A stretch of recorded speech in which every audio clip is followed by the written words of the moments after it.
Welcome to the Modern Homesteading Podcast.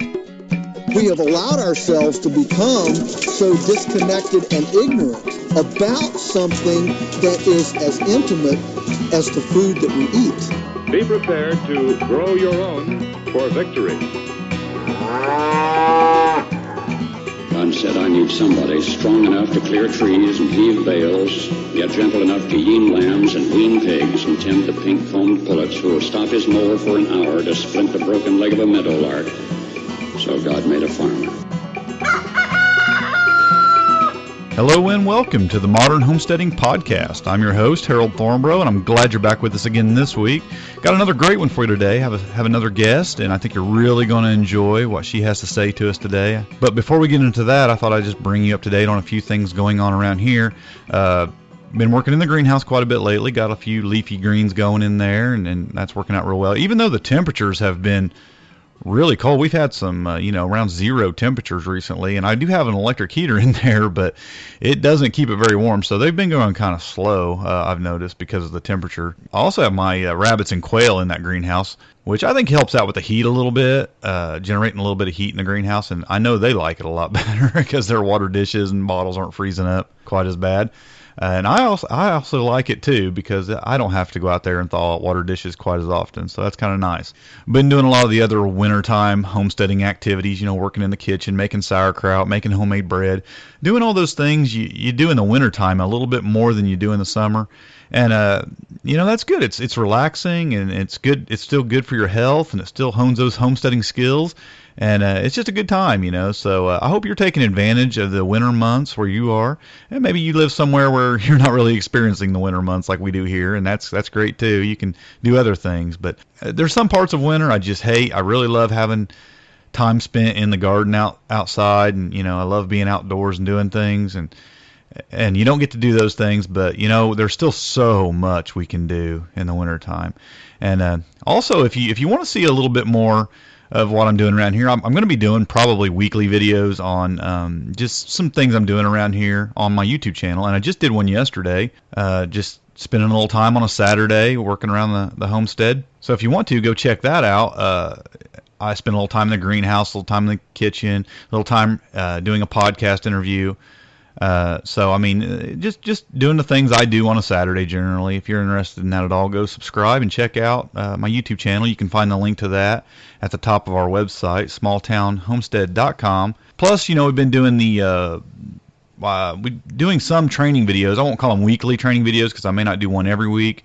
Didn't do one this weekend, but I've done a couple so far. And I'll be talking more about that at the end of today's podcast episode. So stay tuned and listen to what I got to say about that at the end.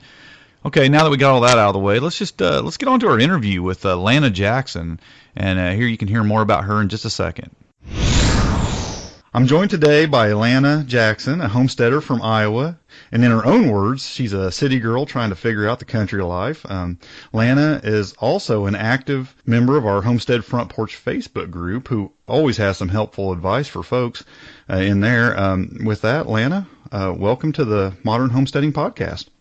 Well, thank you very much. I'm hoping that I have something useful to say. We'll see. Oh, I'm ready to hear all about your journey of how a city girl ends up a homesteader. So can you just that's a good question. Yeah. Take a few minutes and tell us your story. I'd love to hear it. Well, I grew up in the Kansas City area in Independence, Missouri. Mm-hmm. And I'm the daughter of an American history teacher, and my mom was a librarian. So I think that a lot of it for me started off with being surrounded by that homesteading, pioneering, American history kind of environment. Because Independence was the place where the wagon trains made their last stop before they really diverged into the California, the Santa Fe, and the Oregon trails. Mm-hmm. So, you were surrounded by that homesteading idea, especially if your father was a history teacher. Yeah. So, and my parents both grew up in the Ozarks. And I remembered seeing my cousins growing up on the farm and always kind of envying what they did. And all the experiences that they got with animals and out and the farm life. And I just didn't think that I was ever going to be able to learn it. I actually studied art at the Kansas City Art Institute, and at our high school we had a lot of talented art teachers, and I was getting ready to go into art education when I met my husband, and we both kind of had the same dream of moving to the country eventually, but it just seemed like a dream for a long time. Mm-hmm.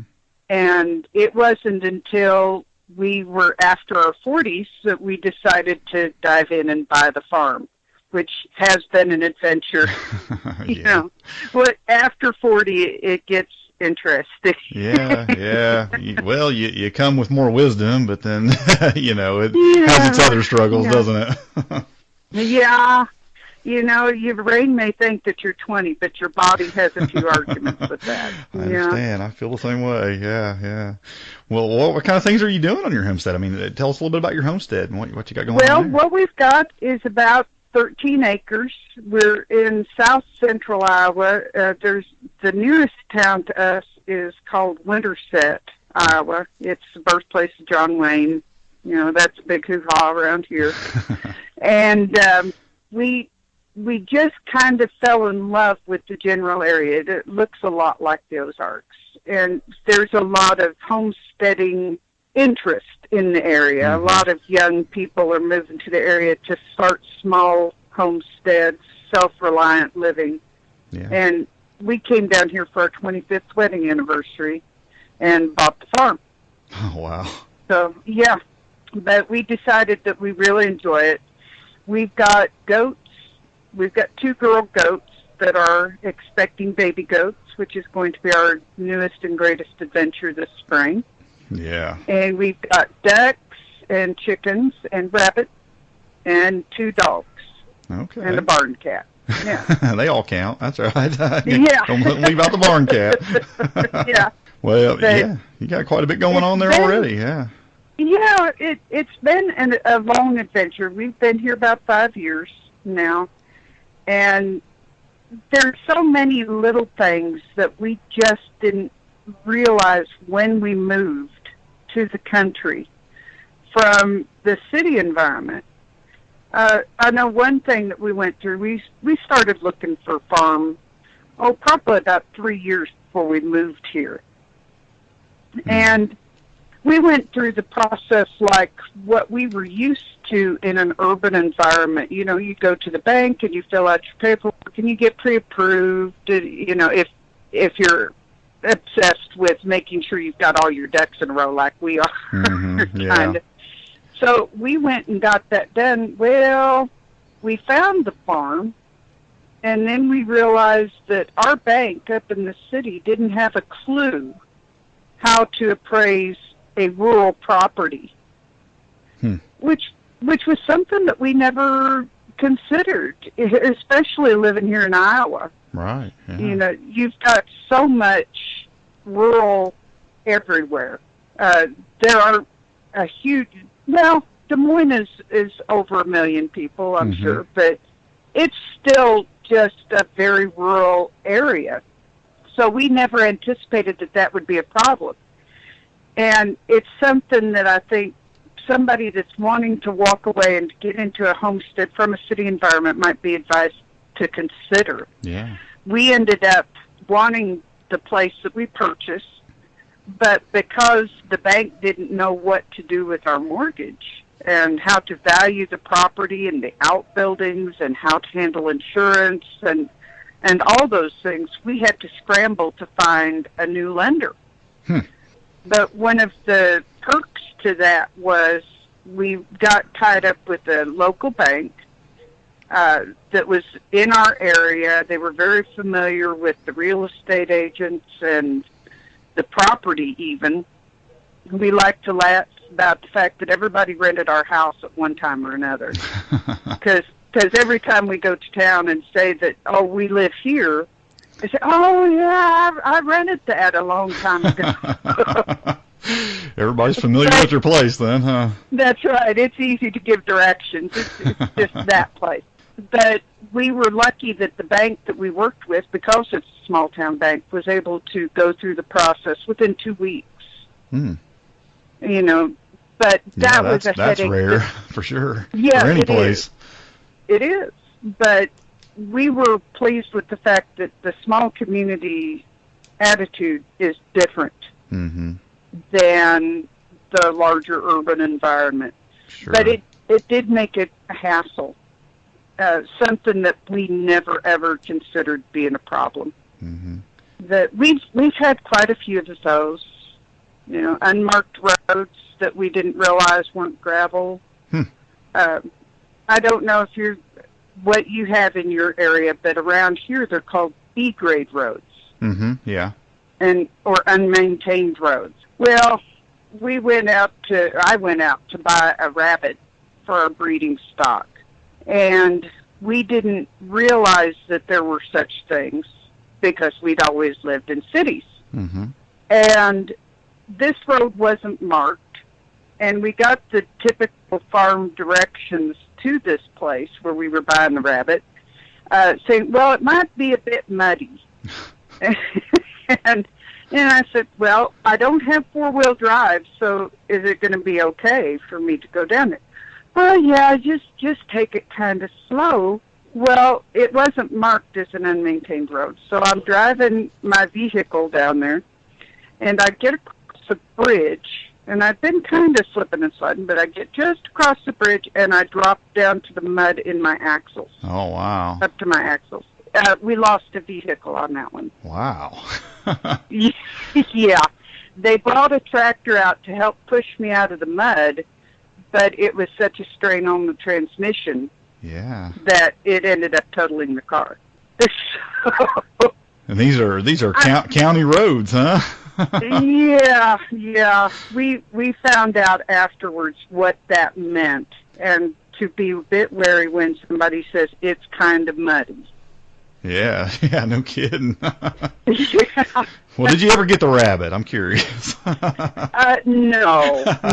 I decided that totaling the car was enough of an adventure. Yeah, forget the rabbit. You got bigger problems now, right? Yeah. Wow. Yeah, that's country life, though, for sure. I mean, there's all kinds of things that you just don't expect or understand about it if you don't live in those kind of areas. No. And I've been involved with a group around here called Practical Farmers of Iowa, which I could highly recommend for anybody. They have podcasts. Well, I don't know if they necessarily call them podcasts or webinars, but you can go and get good information. They'll have discussions from local farmers talking about issues with crops and plants, animals, various questions that you might have. And they've got good, reliable information, which is another adventure of trying to find good, reliable information. Right. That was one of the reasons why I wanted to talk, really. Trying to help people learn from some of these stuck-on stupid moments that we've had. Well, we all do learn best from mistakes, and it's even better if you can learn from other people's mistakes, right? Yes. They're a little bit less expensive. Yeah, that's right. Yeah. So you got rabbits. How many rabbits are you raising right now? Well, that's always a flexible moment. Yeah. We've cut back, and we have 3 does for our breeding stock at the moment, and 2 bucks. And we've got a couple that I call left and right that are matching pelts, and they're going to become mittens eventually. But, we kind of bred them, and when they were born, we noticed that they had similar pelt colors, so we've raised them longer for that purpose. We were waiting until the winter weather sets in to harvest pelts. Yeah. So, well, all you need is those 5 you have, and you can end up with a lot of meat from that. Well, we're empty nesters, so we don't need as much. We've had more in the past, and we raise our rabbits on a combination of out on pasture in rabbit tractors. Yeah. And then in the winter, because Iowa winters, you get snow and ice, and in fact, we're getting ready for Armageddon tomorrow. Yeah. It's supposed to arrive, and we're expecting like a half-inch of ice. Yeah, we're getting it right now here in Indiana. It's spread. But because of the inclement weather and not wanting to deal with trying to keep the rabbits on the ground, they don't have any grazing anyhow. So we put them in the barn in hutches in the wintertime. Mm-hmm. And that's our prime time for breeding and harvesting the feces for our garden. Yeah. And then we take them back out on pasture and let them spread their manure all by themselves. Yeah. And now, is that all you're doing with the pasture that you have, or are you raising some other animals after? I mean, you said you have some goats, but not very many. Yes, we have a couple of goats, and that's one of the adventures that I'm probably a bit more nervous about. My husband has a full-time job, and I call him my sugar daddy, and he gets me my insurance and money to pound down a raffle at the farm.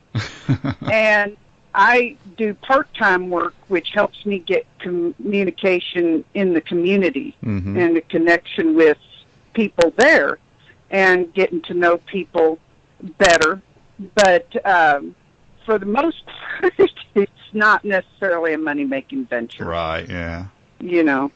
And so we're I'm working with people up in our community, up in Winterset, and I've made connections for mentors to help me raise the goats and learn what I need to learn about the goats. Mm-hmm.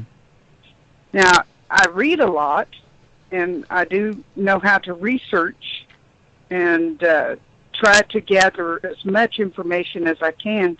But when you've got boots on the ground, it isn't always what they say in the book. Right, yeah. One of the things that I had to laugh about when we got the chickens was you read through all the books, and they tell you about all these possible diseases and all the things that could go wrong and everything else. And my experience, at least, has been 9 times out of 10, you're not going to run into most of those diseases. Mm-hmm. What you're going to end up with is chickens taking a dust bath, which looks like they're having a seizure out there. Roosters breeding with your hens and making them bald up on top. And the pecking order problems that tend to tear up their combs and their crops and their wattles and, that sort of thing. But the other stuff just lends to your hysteria of what's going to go wrong, which it most of the time doesn't. Right. But, experience is, the best teacher. I mean, I don't know how many times, I just jumped into something because you read so much and you do as much research as you can, and then it just comes down to you just have to jump into it and learn it and just do it, I've had to do that on many of the things I've done, and you find out it isn't near as bad usually once you get started. Sometimes things happen, you go, wow, that was a disaster, but, most of the time things work out pretty good and you learn a lot in the process. Oh, yeah.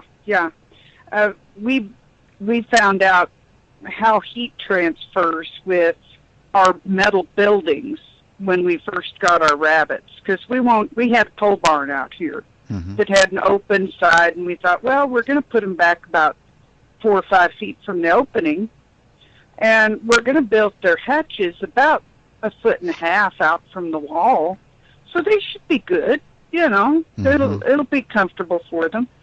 Well, that one wall that we put them up against was a south-facing wall. Oh, yeah. They don't like heat. We lost one of our first breeding bucks because he had a heat stroke. Mm-hmm.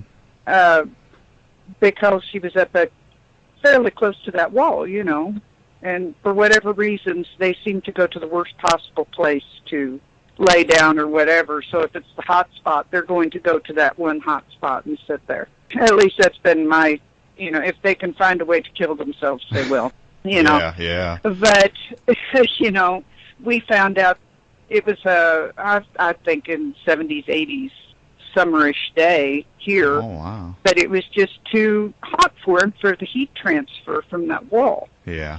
So we ended up learning that that wasn't a good location for our rabbit hutches, but we thought it would be ideal because there would be air circulation and there would be heat in the winter, and we didn't understand the heat in the summer. Might have been ideal for winter, but summer. I find like my rabbits, they love the cold weather, but the heat, they need some shade, they need some air blowing across them. They don't do well in the heat at all. Yeah.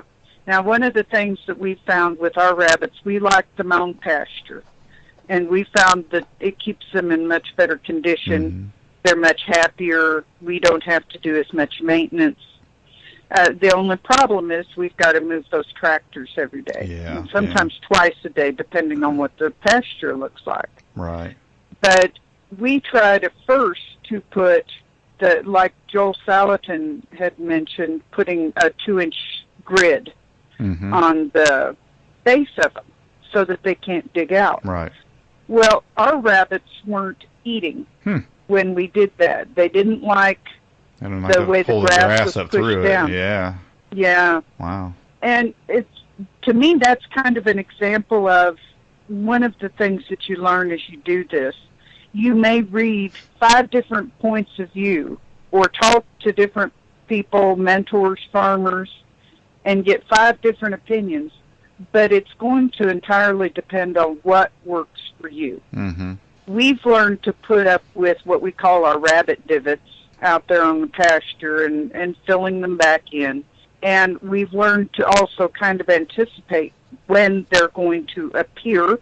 It's typically when the mother is about to give birth or they're tired of eating that particular patch of grass. They don't like what's there. Or it's an excessively hot day. When it gets over like 100, they want to dig into the dirt more. Yeah. And then if we leave them out there too late in the fall, they graze off what they want to eat first, and then they go digging up for roots and things like that. So we've kind of learned how to anticipate what's going to be the hot zones and move more frequently according to that. Yeah. But that's how we cope with it. Now, are you raising these rabbits just for meat and fur for you, or are you trying to sell some, or? No, we really haven't done too much as far as selling. We do trade them, which we found that those can be quite a nice commodity. In fact, one of the things that I recently traded for, just an example of how me working a part-time job up in the community helped us out.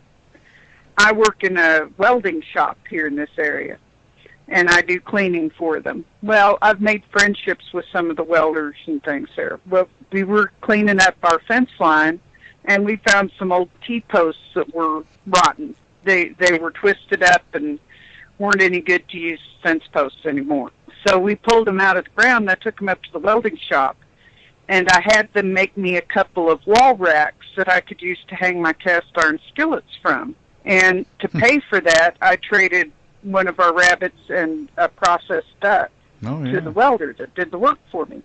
So he was happy with that, and I was happy with the job that he did because I don't know how to weld. So it worked out great for everybody. That's the best kind of deals to make right there. Yeah. Our goats were a 9-rabbit trade. Oh, wow. Yeah. Yeah. Seems about right. Weight-wise. Yeah. So, but our goat girls are 4 goats, and one of them is partly lame. She got caught in a fence, they think. The previous owners don't really know what happened. She'd gotten herself worked loose by the time they got home. And she's kind of got one of her legs twisted, and she walks like a little question mark. And she kind of runs sideways. She's a funny little gal. But both of them are expecting babies, and we're hoping for the best with that. To me, I find it a little bit scarier facing working with a larger animal like that and the birthing process. Yeah. It's not something I'm familiar with, but we do have neighbors in the area that have had horses that have had babies and cows that have calved, and I've got 2 or 3 mentors in the area that are familiar with goats and goat breeding, and so I'm hoping that when it comes to that time, all my research and everything's going to go just fine. And if I have an emergency, I'll have somebody to call. Yeah, if everything goes good, they'll do it without any help at all. They'll take care of it themselves. Yep, exactly, and that's most of the time what happens, but you never know. Yeah. Now, are you? What's your end game with the goats? Is it meat or milk or? Well, we're going to see how it goes, because right now what we need is grazers. Mm-hmm. Our pasture, most of it we're not using at the moment. We let somebody else run their horses on there to help keep the mowing under control, and she doesn't have enough space to run her horses, so it kind of works out good. She comes over and helps me repair fences and do work on the farm in exchange for bringing her horses over here to eat our grass. And that's worked out exceptionally well for us. Mm-hmm. But the pasture was probably neglected for a good 20 years, and it was heavily grazed by cattle. And it's got heavy rolling hills and lots of little drainage ditches and things like that. And so it's something that we really need the goats to go in there and graze and eat the weeds and help clean up all the scrub. Mm-hmm. So we're hoping that we can get a good set of grazers out of these girls this time around. Yeah. And then we'll see what we think after we've had 1 year with the babies and everything. Yeah, well, they should do a good job of that, you would think. Well, that's kind of one of the things that we've learned is to be a little bit more patient. When we first got here, we dove right in with getting some chicks and getting a few rabbits, and the ducks were so cute. Well, you got to bring home a few ducks, and where are you going to put them? And well, yeah. I think this will work, and you find out it doesn't sometimes. But what we're doing with the goats is we're trying to see. We got the 2 girls in our trade for the rabbits, and we had them for a year and decided, we like goats. Then we brought over a buck for a conjugal visit, and he was a borrowed buck from a guy in the area that had bred these girls before. Mm-hmm. So he was familiar with the goats. And so now we're going to see how the birthing process goes and see what we think of that. Yeah. And the gentleman that had the buck goat has some unrelated buck that we might be able to purchase from him if we decide that we want to breed in the future. Yeah, the offspring, yeah. Yeah. So we're going to see how that goes. Another part of this adventure that's probably diving in a bit too deep is I have never milked anything before. So my mentors are going to, my mentors have promised to teach me how to milk the goat. Mm-hmm. So we'll see how that works. Yeah. I know that I will need to strip out some of the milk just to help with their health, with the goat's health, but I'm not sure that I want to commit to milking all the time. So. Yeah, it's a pretty valuable resource if you use it in certain ways. Yeah. So much you can do with it. I love goat milk, but it's a matter of trying to balance everything. As I'm sure you're aware, there's so much to do on the farm every day. Yeah. And with my husband working full-time and me working part-time, it kind of leaves, the time even more constrained. Yeah. And that's something to think about. Yeah, so many people, I think when they think about the homesteading, they in their mind, they picture that they have to do all these certain things, and the truth is that, you don't have to do only what you're comfortable doing or what you want to do, and you can just do as much as you want to do and then not do the other things, and so many people take on way too much and run themselves way too thin. So it's a good thinking on that. I mean, you can definitely overdo it and burn yourself out for sure. Oh, yeah, and I probably do overdo it quite a bit. We moved down here because my health wasn't as good as it should be, because I have fibromyalgia and arthritis. And so it leaves me tired and achy frequently. But I was really tired of being told I can't do things. Right. And this had been a dream of ours for so long. I really started to work on my nutrition and trying to improve my health overall. And the farm has made that commitment for me, because you can't just decide that you're not going to feed the animals today. Mm-hmm. It just doesn't work that way. You can't decide that they don't need water, or they don't need to have their pens cleaned, or whatever it is. You have to make yourself get up. I've told friends it's the best farm gym membership that you can ever get. You know, yeah. You have to go out there and do that work. They're relying on you. Yeah. And I think that has been a lifesaver for me.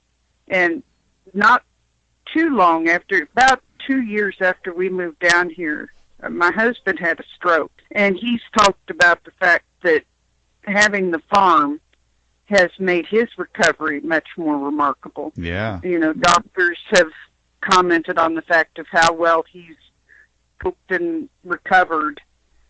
And I think for both of us, it's been a great health benefit, not only just from the diet improvement, but the exercise and being outside, and it's much less stressful for us. Yeah, so many people don't, I mean, I don't even think about that much, but you're right. I mean, it's not just a healthy food, but the activity that's involved is, you definitely get the exercise, and it's a less stressful kind of exercise too. I mean, you might have a job somewhere that's hard work and gives you a lot of exercise, but if it's a stressful kind of exercise, you're worrying about things. Where country life, I mean, it is a little more relaxing. You got these chores to do, and you go and you do them, and you enjoy it. I mean, if you enjoy it, I love spending time around the animals and in my garden and those kind of things, and it's just an enjoyable life. Yeah, it does take a lot of stress off, and it's hard work also. Oh yeah, it is, but it's something that I really, really love doing. Mm-hmm. I can't understand why I waited so long. This just made my whole life. It really has been quite an adventure. Yeah. And there's always something new to learn, and the animals are better than any television. Yep. I've got my chickens that follow me around like dogs. I have to fight them to keep them out of the food, and the goats following me around. Now that they're expecting babies, they won't pet it all the time. So, they keep you going. Yeah. They keep you happy. Yeah. Well, I don't want to skip over the chickens. How are you raising those? Are you raising them on pasture also, or are they just free ranging around, or how? They're free ranging. Mm-hmm.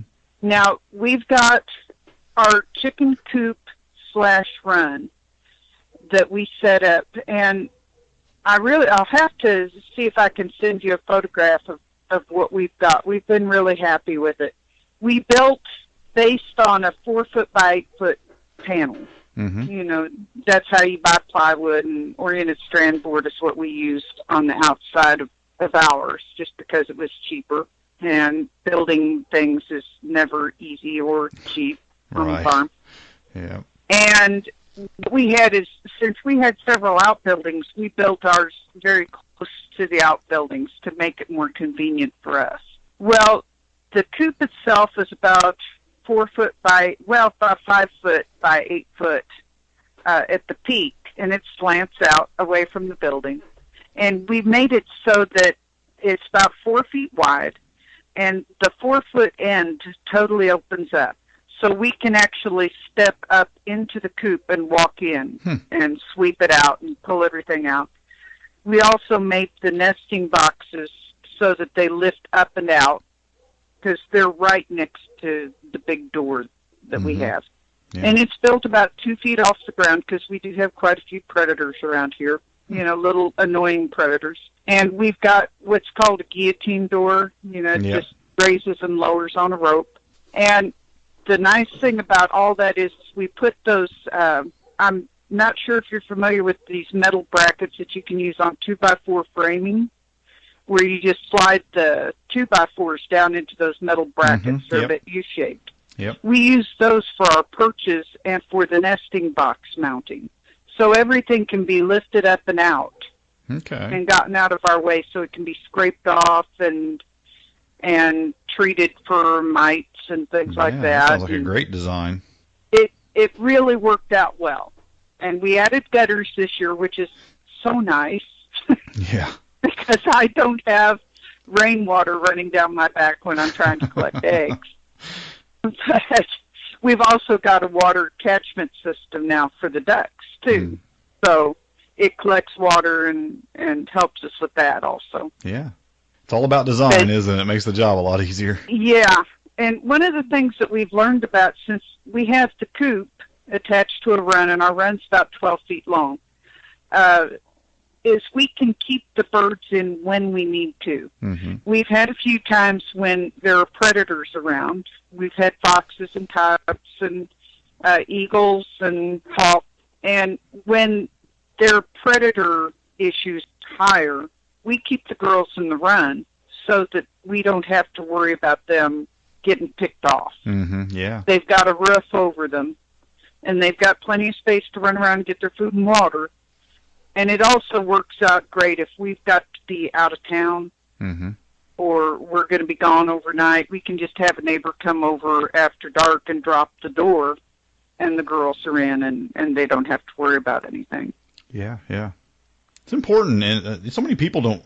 Everybody's always excited about free ranging, their chickens, but a lot of them stop doing that after a while. If that's all they do, if they don't have a place where they can, shut them in or whatever, and secure them, because so many times people lose a lot of birds to predators. They just don't think about that. Everybody just likes the glamour of it. Their chickens running around eating bugs and living a happy life, but and there's something to protecting them too. You gotta have a place for them to go. The biggest predation problem that we've had is wandering dogs. And there's not a whole lot that you can do about that. Right. But, if I watch for dog tracks, or, we've got our own dogs that sound off if somebody's around that aren't supposed to be here. But our dogs also think that chickens are great play toys, and I've got to work on that. Yeah. But the wandering dogs, they'll hit at any given time. You just have no idea that they're even in the area, and then your whole flock's gone. Yeah, oh yeah. But as far as other predators, typically we see them seasonally. It seems like in the fall, right before the winter starts to get harsh, the predators are out looking for an easy meal to get fattened up on. And then after winter, when you're starting on spring, but things haven't started to really green up yet, then we see another predator push where they're trying to get fattened up after they've been living lean all winter long. Yep. That seems to be our times that we notice them. That you kind of learn that seasonal rhythm of your place after you've been here for a while. And I do want to say this, I'd made a comment about the neighbors can come over and drop the door on the chickens and they're shut in. I can't emphasize enough to people how important it is to build yourself a little community. Yeah. Build yourself some people that you can rely on if you need to. And you don't think about the incidentals that happen in your life so many times. When my husband had his stroke, we got one of these lovely snowstorms that nobody had expected out of the blue, and I was working up in Des Moines at the time, so I was about 45 miles away from our farm, and he was up in the hospital up there. And so the snow starts coming down, and it just doesn't stop. Well, I wasn't driving the right vehicle for getting around in a heavy snow, so I decided, well, I better get back home because the animals are out. We hadn't expected this much snow, so I didn't leave them in the run. I needed to be there to take care of them. I got about a quarter mile away from our house, and my car got stuck in a snowdrift. And I managed to slog up to the house and go out, take care of all the animals and everything, and then I promptly got sick. Well, I had ended up getting some sort of stomach bug going up to the hospital, I'm sure. But I was down for a good week because I just couldn't get up. I couldn't stop being sick. Well, I called a couple of our neighbors, and I said, listen, I'm sick. The animals are going to need care, and my car's stuck down at the bottom of the road. I'm going to go back out there, put the keys in it, and you guys come get it for me if you can. And so that the snowplow driver can come up the road. And I say, if you could just open the door, I'll leave it unlocked, and you can holler and make sure I'm not dead yet. But for a good week, while nobody could get to me, my neighbors came over and fed and watered the animals. Yeah. And hollered in the door at me to make sure I was okay, because there wasn't another person. Yep. And if I hadn't had that community already established, it would have been incredibly difficult to manage that. I don't know that I would have been able to. Oh yeah, that's such a good point, and I agree with you 100%. You have to have it takes community. Everybody thinks that self-sufficiency is about doing it alone, or so many people think that, and it's not. Self-sufficiency, it's being able to provide for yourself, but using whatever means you have to provide for yourself. Well, one of those means is community, and having people around you who can help you and help provide for you in times when you need them. And that's a good point. You need people. You need a community. Absolutely. Yeah, you just don't realize all the little things that can go wrong. Mm-hmm.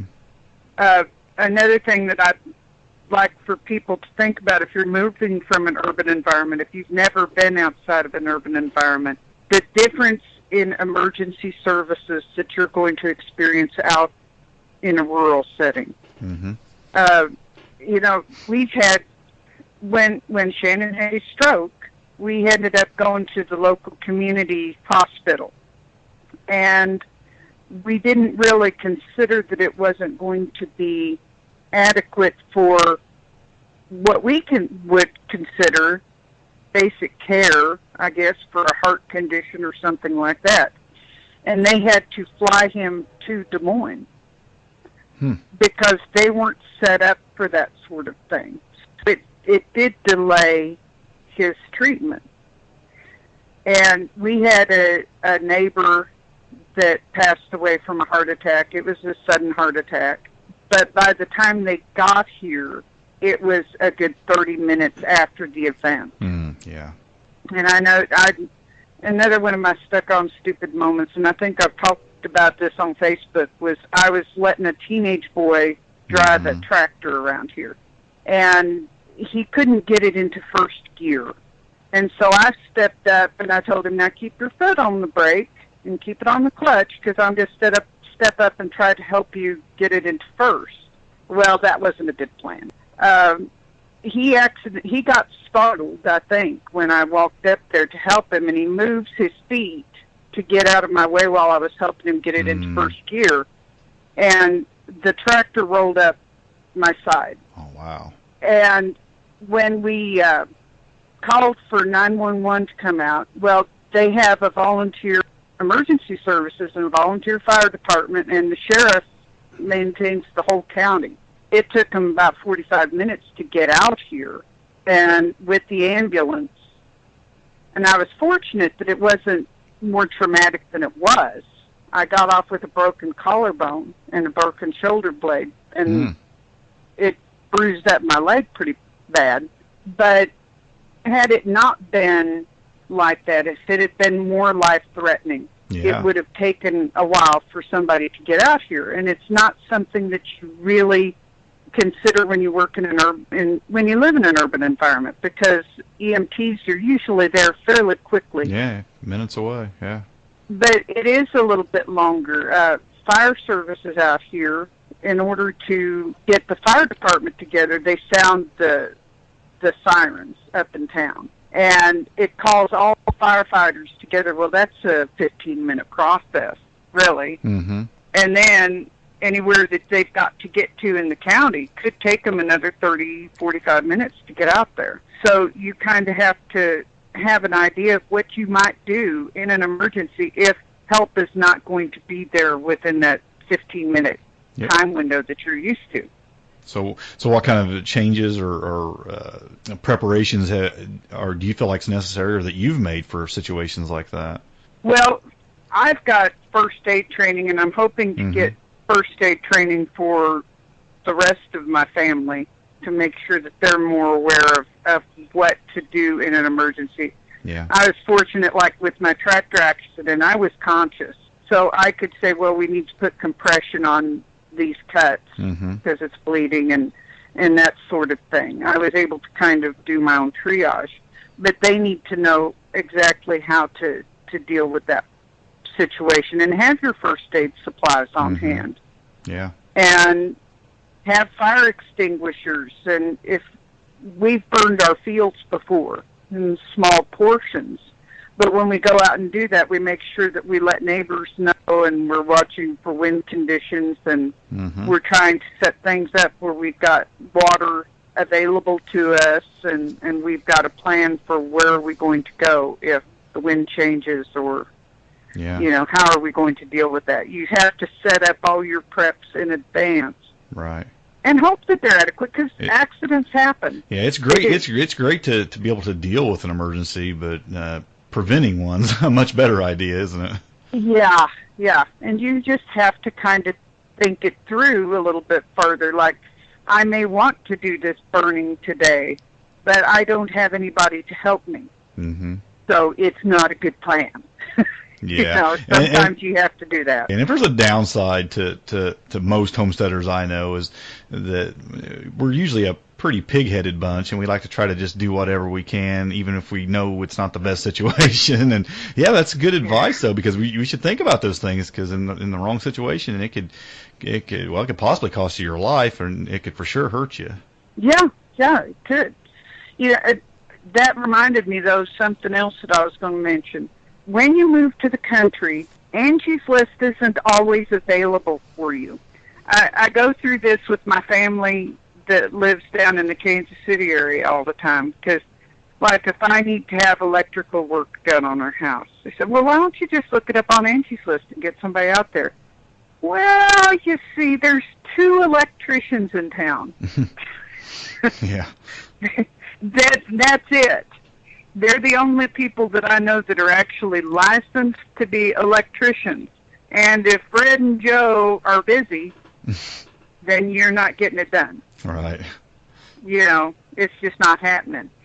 Because nobody wants to drive an hour to get out to your place. And that's something else to consider. We always had an older home, so I learned a lot of home repairs. So I can do quite a few things. I can, do the faucets, the drywall, the framing, and that sort of thing. But there are some things that I'm just not willing to do, like electrical work. Right, yeah. I'm not willing to risk that. So you have to be aware that if you're buying an old farmhouse with the idea that you're going to have somebody come out and do that siding, or to add on a room addition, or, it's kind of got some attic problems, and we're going to do some work up there. We're just going to hire a contractor to come out there. If you've got that in mind before you put in the offer on the house, you might want to check what your contractor options are. Yeah. Because that's something that we hadn't really considered being as big a problem as it is. Yeah, that's good advice. Yeah, that's something you may not think about before you put yourself in that situation, for sure. Yeah. Now, I mean, like, I've had to learn how to clean the filters on my septic system, which is just ducky. Yeah. It's just my favoriteest thing in the world to do. Yeah. I've got to do it twice a year, and it's like, lovely. Yep. Understand that. But, I was fortunate that one of the guys in our area that does the septic system work was willing to come out free of charge, because that's what country people do half the time. Or maybe he just got trading some rabbits. Yeah, and he came out here and showed me what to do with the septic system, because I'd never had one. I lived on sewers in the city. You didn't have to go out there and clean your sewer drain. That was the city people did that. Right, yeah. So I had to learn how to do that. And buying propane on contract was another thing that we had to learn about. If you know that you've got a propane tank out here and that somebody's got to come out and fill it, well, finding out who your contract provider is in your area might be a question to ask. And if there's competition that you might be able to get into. Mm-hmm. And when we first bought our propane, it was a matter of guessing, how much do you need exactly? Now, it's a 500-gallon tank. Are we going to fill it twice? What? You know? Yeah. Kind of depends on how hard the winter is, right? Exactly. You know, and trying to learn how to estimate that and figure out what you're going to need. You know, that was another adventure. Yeah. Well, Lana, for a city girl, sounds like you're doing a pretty good job of figuring out that country life. Well, I'm hoping. We'll see how it goes. It does. Sounds like you're doing. I hope that I headed off some headaches and heartaches for somebody else. Oh there. Yeah, sounds like you've given some great advice for sure. And I'm curious, is there anything that you're planning on maybe changing on your homestead or doing different or adding to your homestead in the future years, or are you pretty satisfied with where you're at? Right now we're working on about 3 things. We're trying to. One of the things we didn't think about when we bought this place is I love the rolling hills because it reminds me of the Ozarks. Mm-hmm. But those rolling hills are also erosion tracks. Oh, yeah. And our house is up on a hill, but our outbuildings are down a little bit on the hill, which we didn't think about at the time. Mm-hmm. Because it was only maybe, the neighbor's field is only maybe about 5 feet higher than our outbuildings, and about a football's field away, you know, for that elevation to go up. It'd be about a football field length. Mm-hmm. But it's causing the water to run into our outbuildings, and it makes some muddy holes. Oh, wow. So we're going to try to do things to help control that erosion and help the water divert better, mm-hmm. Which one of our neighbors has a ditch witch, and he's said that he'd come over and help me lay tile, mm-hmm. which is going to be yet another interesting adventure, trying to learn how to lay the tile and get it to divert the water correctly. Yeah. So once we do that, we're hoping to get better use out of our outbuildings. We've got a bunch of old cedar trees that were encouraged for planting at the time that this farm was built in order to be snow breaks, you know, and wind breaks. Well, they're now very old cedar trees, and cedars are very brittle. Yep. So we're in the process of taking down any leaners and getting them stacked up and backed, and hopefully one of these days I'll get an Alaskan sawmill so we can start sawing our own lumber. Are you replacing any of those trees to keep the windbreak there? We will be, but it's a matter of we've got to get these out of the way first, and some of them are 24 to 30 inches in diameter. Yeah. So they're huge. But the plus side is they were planted so closely together that we're using them as fence posts with roots. Yeah. So where we're repairing our fences, we're using those as our new fence posts. Mm-hmm. So we're kind of moving along that way. And you know how it is when you've got a homestead, when you've got a little farm, your plans always look easier on paper than they do when you get out there and start doing them. But that's kind of our next year's plan, is to start working on the water control, getting erosion controls in place, and getting the fences repaired. Yeah. So are you doing? It's always something. I didn't even ask you. Are you doing some gardening too? Do you have a vegetable garden? Yeah, we are. We've got lots and lots of rabbit manure. Last year, our tomato vines were about 7 feet tall. Okay. So they do well. We're still trying to find the place that we really like the best for our garden. We just haven't found the sweet spot yet. Mm-hmm. And that's kind of what we're dealing with. And we've got some grapevines that we need to transplant to some new areas, and we're hoping to get some fruit trees and nut trees this next year. Hopefully get them planted. So, you know, we're rolling right along, getting there. Yeah, you got lots of plans, and things are happening for you. Sounds like you're definitely figuring out that country life for sure, and building a dream homestead. Yeah, absolutely. Yeah, you know what happens. So man plans, God laughs. So we're giving like got a good comedy act out here. So. Oh, yeah. And, you can write, like you said a minute ago, you can write it on a piece of paper, but it doesn't always work out when you get out there because you don't work up much of a sweat putting it on paper, but once you get out there and start doing it, it's like, whoa. Yeah. This is real work here. So, yeah. Well, you've given a lot of advice already to, for folks looking to get into this lifestyle, but do you have any, like, last-minute advice for aspiring or beginner homesteaders? Just try to reach out, do your research. Mm-hmm. I always try to get 3 good, reliable sources of information and build your community to help you do the things that need to get done, to be that support for you, to help you learn. So it's a lot to learn, but you can do it. Yeah. A little bit at a time, and it's easy to dive into the deep end real quick and not realize that you've dived into the deep end. Yeah. Just be patient and forgiving. Take 1 or 2 things on at a time, kind of figure them out and then move to the next thing, and don't take on too much too quick, but like I always say that, but everybody I talk to does. Yeah. But I also tell people, learn to forgive yourself those mistakes. You feel bad when you lose an animal and you feel like it was your fault, but you've learned something. Yeah. And you do the best you can with what you got. Yeah, and we've all done you're it, not perfect. Yep. And at least you learn, and you can take that on to the next step and the next step, and you'll get better, and you'll start to feel like you really have a grip on things. So. Yeah. That's good advice. That's really good advice. Well, I will let you go, but I'll tell folks that if they want to ask you anything or get to know you a little bit better, you're always in our Homestead Front Porch Facebook group, and they're chatting it up, and they could find you in there. You've been real generous with giving advice and being involved in that group, and I really appreciate it.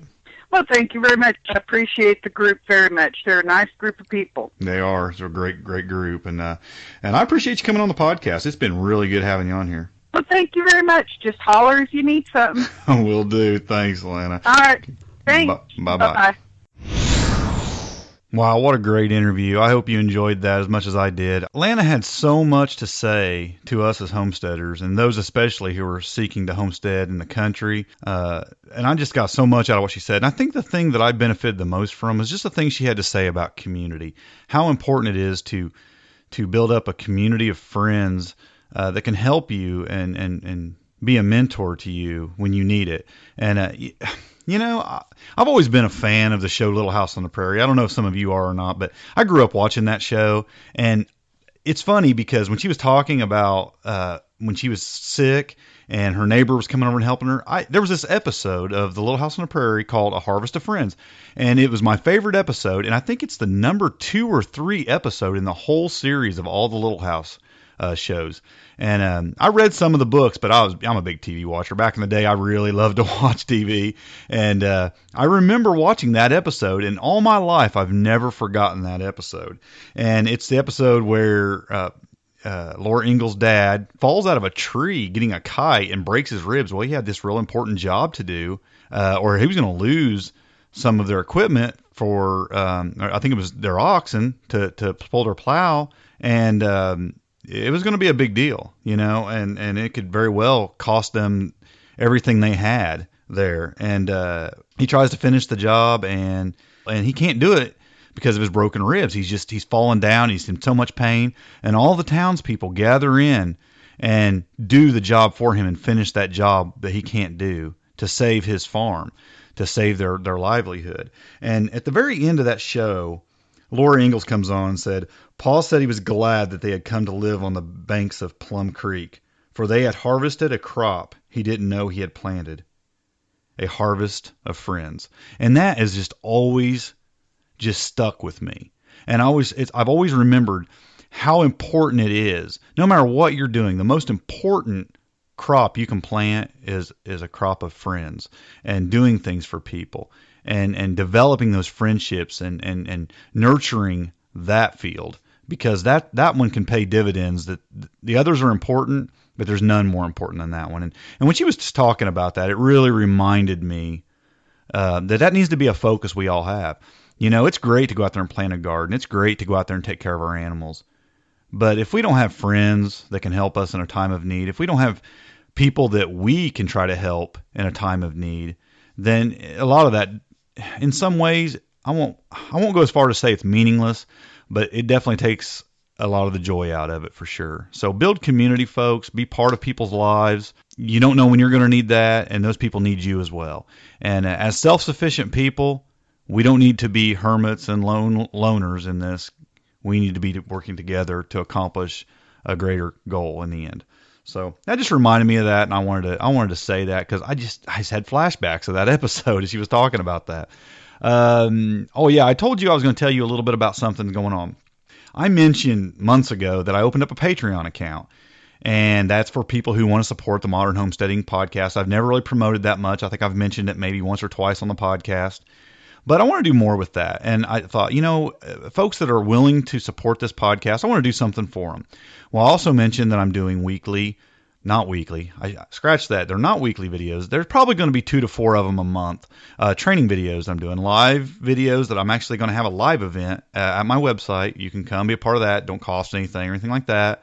We'll have some dialogue. You can get in a chat room and talk with me. I've mentioned this a couple times on the podcast already. And it's really good. I've really enjoyed doing those, and I want to do a lot more of them. And I thought something I could do is basically leave those up at the website for about a week, so you can watch a replay of it. And then I'm going to move those to the Patreon account. And I got some different reward levels for those who want to support the podcast. There's a $3 level, which will give you access to those videos.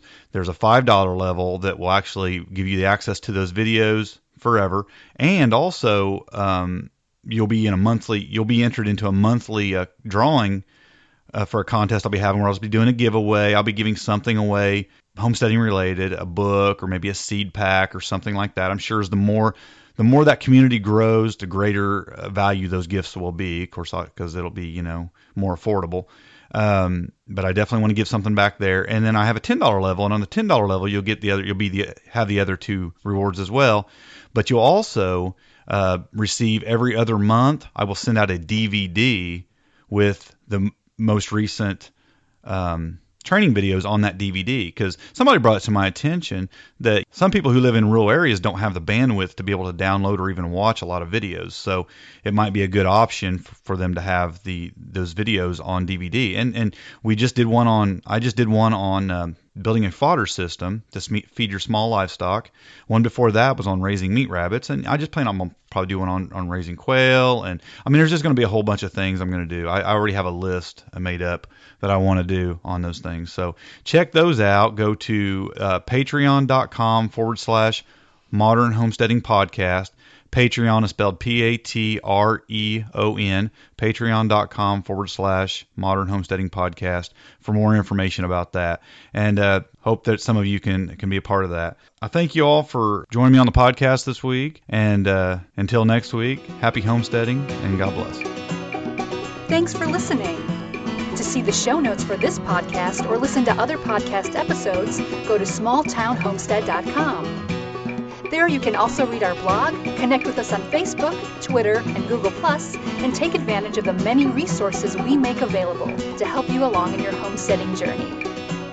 Please share this podcast and help us to carry out our mission of helping others to homestead today for a better tomorrow.